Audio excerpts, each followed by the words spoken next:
All right, so for my last video, a lot of you guys commented, and I love reading you guys' comments about some of the subjects that we talk about. And one thing that I noticed is that a lot of you guys said that the industry is oversaturated with trap and drill beats. And I want to know, what do you guys feel about that? So let's talk about it. Bolo!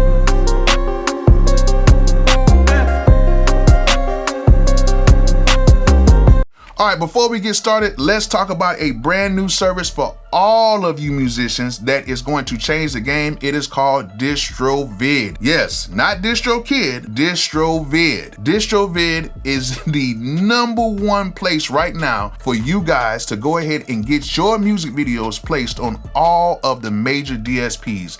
That's including Apple Music, Tidal, Amazon Music, and Vivo, and they actually create your own Vivo account once you sign up with DistroVid, and you keep 100% of your earnings from the video. Now the price, check this out. It's only 99 bucks a year, and you can release as many videos as you want. And if you want to add an extra artist to it, it's nothing but $49 extra for each additional artist. So that's as many videos as you want that'll be placed on all the major DSPs, and you get your money from it. Yeah. So another thing, 4K videos. If you upload this in 4K, they will be streamed in 4K, and you will have high quality thumbnails to actually go along with this, so you'll be able to compete with all of the other artists on all these major DSPs. So another thing, you get a free Vivo account. So once you sign up, yes, that Vivo account is yours. So once you upload your videos, you will have the official Vivo tag. With that being said, your video can be seen on other devices, not just YouTube. It could be streamed on Roku, Samsung, and LG smart TVs, Comcast, and a whole bunch of more stuff. And another major thing about this is you can set a custom release date. Now, if you do that, I always say give yourself some time. 3 weeks, 4 weeks, 5 weeks, 6 weeks, so you can release that video on time so it can hit all of the DSPs, and in that way it can release it on time. Because when you upload this video to DistroVid, it automatically gets sent to all of the DSPs. Now, it is on the DSPs to go ahead and set it from that point. So that's why you need to always set that release date a few weeks out, so you can go ahead and have that video ready to go so that the DSPs can do their thing, so it won't be no lags on when the video comes out. And plus, you're gonna need some time to promote your song and all that stuff. Like, promote is a big thing. So promote your song, let people know the video's coming, and boom, once it happens, shoot to the top. And this is a very easy thing. It's just like DistroKid. It's like the same way. And you can go ahead and credit all the people that are involved in the song as well.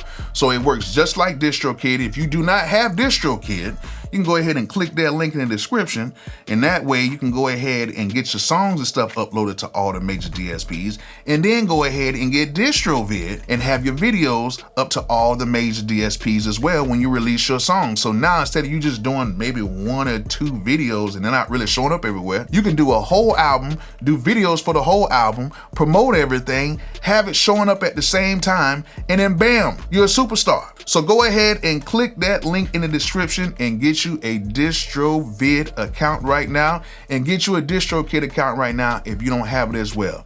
It is super dope, and I'm telling you guys right now, this will help you out. Now let's get to the video.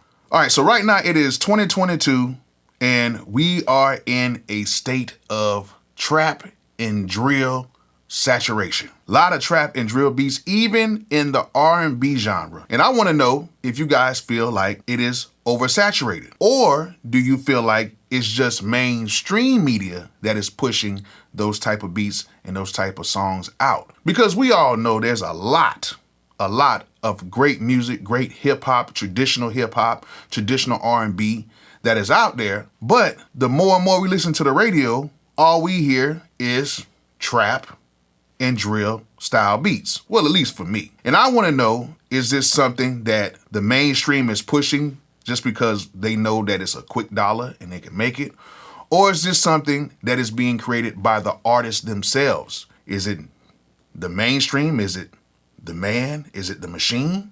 Or is it just the artists themselves? Because a lot of times we talk about this, and I talk about a lot of subjects in the studio, but one thing I like to do is I want to share some of the conversations that I have in the studio. And of course, I would love to get an opinion from you guys as well on this matter. In the late 80s, early 90s, we pretty much know how hip hop sounded.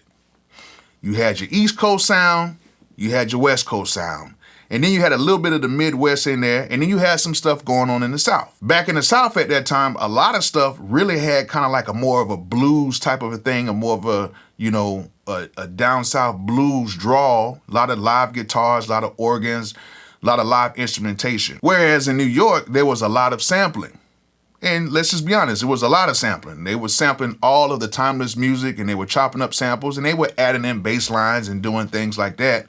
But it had that New York sound to it, okay? And it had, what was that other one? Yeah, what was that other one? I'm trying to think. The New Jack Swing, yeah. And, you know, during like the early 90s or whatever, they had that whole New Jack Swing sound as well. Now, the West Coast, they had their thing going on, and they were actually doing sampling as well, but they had a more of a melodic thing with a lot of more of the funk records back then, and it was like really dope. Like I was more of a West Coast type of a guy, you know what I'm saying? Me growing up in Florida, because like in Florida, it was like real Luke, very fast-paced club dance music, if you know what I mean. Luke had it on smash back then. And of course, like in Atlanta or whatever, they had their sound too as well. And even like in the Midwest, they had their particular sound, which kind of seemed like it was more, I would say more leaning towards maybe the West Coast type of a sound. I would think maybe Northern Cali type of a sound, because back then I was a you know, like in the 90s, maybe like the late 90s, I was a big Brother Lynch fan. Like I used to love Brother Lynch Hung, and I was a huge fan of Drew Down back then too. So, you know, I was really kind of like a West Coast type of a guy, but even though I lived in Florida, I still had a huge influence from the East Coast type of stuff. But at that time, I wasn't a producer. I was just a consumer of music. But what I'm getting at is everybody kind of had their own sound. Everybody had their sound. So like when you would travel to certain places, you would hear different styles of production every time you went somewhere. Like if I was taking a road trip from Florida even to the Carolinas, and we would stop by a CD stand or whatever, and we would hear their music, it would be different from what we heard in Florida. Or if I would take a trip, even like in the early 2000s, I would take a trip out to California, you would go out there and you would hear a different style of production of what you would hear on the East Coast. Now, I would say, with the internet's help, most of this stuff right now is just basically all crammed up into one thing, and everything is basically sounding the same, with an exception of a few artists who either use more traditional hip hop beats, or they use maybe an older sound because that's what they do. Like I love the stuff that like the whole Griselda and Benny the Butcher's doing. I love all that stuff. I like, what's his name? Perico, that's his name. He's out in LA. Love his sound because he keeps it real true to LA.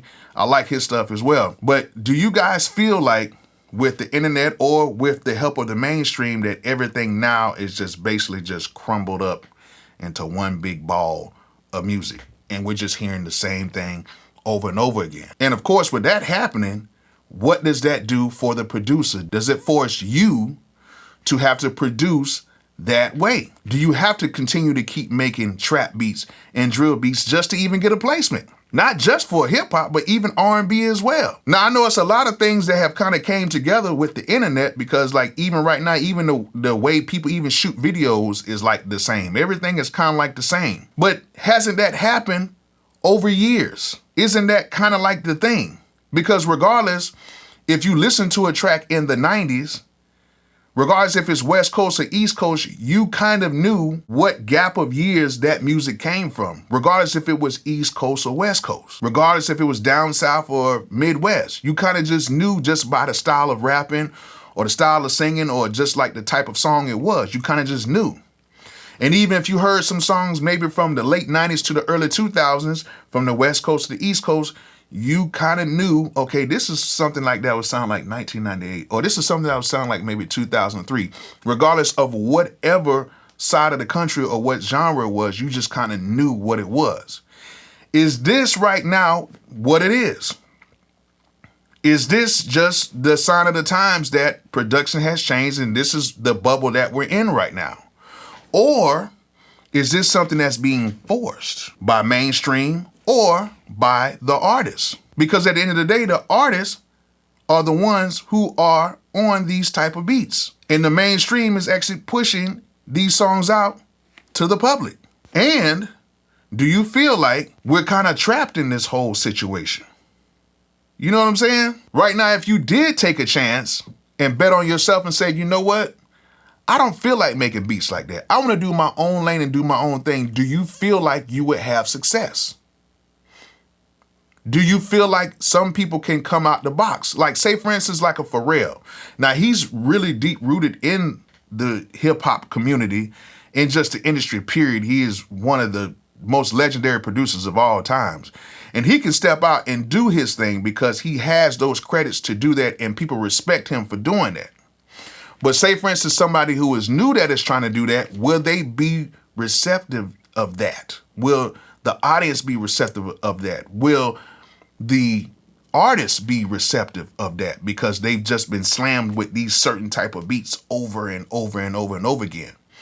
Like, I love the new song that Pharrell did with 21 Savage on it with the Cash In, Cash Out. Like, I like that type of production because it's something new and it's something fresh. But if it was somebody who was first starting out, or even somebody like me who was trying to go that way, will it be accepted the same way that Pharrell is doing it? Can you even switch up production right now if you're trying to come in? Do you have to go ahead and be a certain way right now?